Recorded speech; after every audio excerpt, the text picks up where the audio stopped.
So, magandang araw po sa inyong lahat. Ito si Inday Janet, ang ambitious ng YouTuber na tabingi ang kanyang bangs. O, diba? Bongga. Ano daw yung makukomment ko sa mga kababayan natin dito na ang hawak nilang passport ay hinahawakan ng kanilang employer. So, hindi nila hawak yung kanilang passport. Ano man dapat nang nilang gawin? Unang-una, ito sila ay nagreklamo na sa ating embassy. First, sila po ay siyempre nagreklamo sa agency nila, tapos sinabi nila ng agency na mag-usap na lang kayo ng employer mo. Ngayon, hindi nadala. Ngayon, kinausap na naman nila ang embahada natin. Ang sagot naman ng embahada ay kakausapin ng employer na pakiusap na ibalik sa kanila yung passport dahil wala pong karapatan ng sinuman na humawak ng passport ng sinuman. Yun po ay ang rules, law of the passport, na kailangan ang humawak ng passport mo ay ikaw lang dahil ikaw ang pagmamari nito at ang bansa kung saan ka nanggaling. Ngayon, marami sila doon nagre-reklamo kung ano ba yung dapat nilang gawain.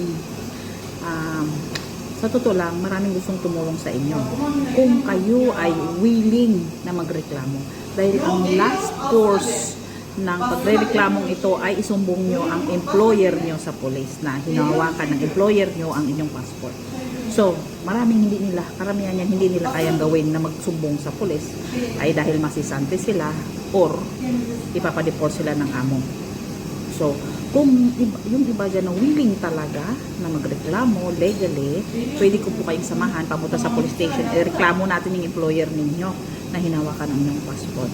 So, kailangan dito firm ang desisyon ninyo na talagang willing na magreklamo sila. Kasi baka darating na naman tayo sa kwento balang araw na tinulungan ko kayo na magreklamo katulad nangyari noon sa mga agency na bakit kinukuha nilang pera sa mga kababayan natin at may reklamo natin hanggang sa Philippine government at naibalik naman kanilang mga pera. So yung iba naman ay nagpo-complain ng legally pero ina-under the table sila ng mga agency na bayaran sila para tumahimik. So ayoko mangyari ng ganun kasi yung aking prinsipyo, pag nagreklamo talaga, tutulungan kayo talaga hanggang sa dulo. Hindi yung balang araw, ay sorry, nagbagong isip ko, okay na lang, ganyan-ganyan. Kaya kung gusto nyo ng tulong, tutulungan ko kayo. Pero yung huling sandata natin dyan ay pumunta tayo sa police station, ireklamo natin yung employer nyo na hinahawakan nila yung passport niyo. Hindi yung puro lang kayo putak ng putak dyan sa Facebook at wala namang hindi nagawa kasi hindi kayo natulungan ng embassy, hindi rin kayo natulungan ng mga agency. So itong mga agency na ito, yung mga agent dyan, yun ang ina-advise nyo sa inyong mga aplikante na kausapan ng employer. Wala kayong ginagawa. Kasi wala naman talaga kayong magawa. Kasi yung sinasabi nyo sa mga aplikante ay sa mga employer na hawakan ng passport ng mga Pilipino dito para hindi sila lumayas. So kung gusto naman talaga ng Pinoy na lumayas, lalayas man yan. Kasi para ma-illegal kung hindi na nila kayang trabaho ng kanilang amo.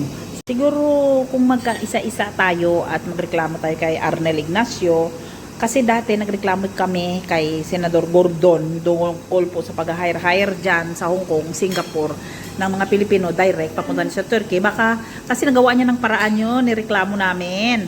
So ngayon, baka pwede tayong magreklamo kay Arnel Ignacio or sino man ang mga senador na pumunta ng Turkey at mga government na pwede nating reklamuhan, yan, pwede tayong magreklamo. Kasi para ma-actionan ng embahada natin ang mga reklamo natin. So, kailangan lang natin ng legal. Magreklamo tayo, meron pa tayong mga email address na pwede tayong reklamuhan. Pero ang pinakamagandang desisyon dyan ay talagang merong isa o dalawa o tatlo na willing mag-stand na magreklamo legally at magsulat tayo para ireklamo itong mga employer na ito. Parating natin sa ating bansa sa Pilipinas para magawa ng aksyon ng Philippine Embassy dito sa Turkey. So mga kababayan po, yan lang po ang maipapayo sa inyo. Kung firm ang desisyon nyo na ireklamo yung mga amo nyo, samahan ko kayo po tayo sa police station at reklamo natin sila dahil pinanghahawakan nila ang inyong passport. Okay? PM lang kayo dyan sa baba. Sa video ito, makikita ko po talaga yan ang inyong mga komento at kung willing kayong tulungan ko, tutulungan ko kayo. Katulad ng mga nangyari noon yung mga kalukuhan ng mga agent dyan sa agency. Kung ngayon ulit-ulitin nyo na naman yan. Ang pamimira-mira dyan sa mga kababayan natin, ha? Meron kayong pasab-sub agent fee pa dyan. O sige, sa sunod na video, panoorin nyo kay isa-shout out to kayo dito yung dalawang agency na yan.